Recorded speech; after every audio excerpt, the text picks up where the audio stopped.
चार प्रकारचे स्वर्ग इथेही सांगितले बरं का। घरामध्ये स्वर्ग आहे कोणतं तर सुभाषितकार म्हणताय पहिलं स्वर्ग आहे सुंदर काया, पहिला स्वर्ग सुंदर काया, दूसरा स्वर्ग घर में माया, तीसरा स्वर्ग पत्नी हो पतिव्रता और चौथा स्वर्ग पुत्र हो आज्ञाधारी।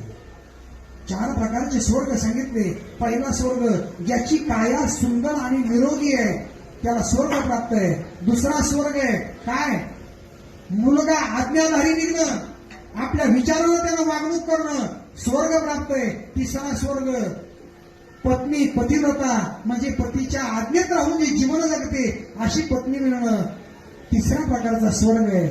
आणि मग सर्वांची घरात माया म्हणजे घरात ज्यांचं प्रेम असेल, घरामध्ये ज्यांचं जास्तीत जास्त वास्तव्य असेल आणि घरात आल्यावर ज्यांना सुख आणि समाधान प्राप्त होत असेल ना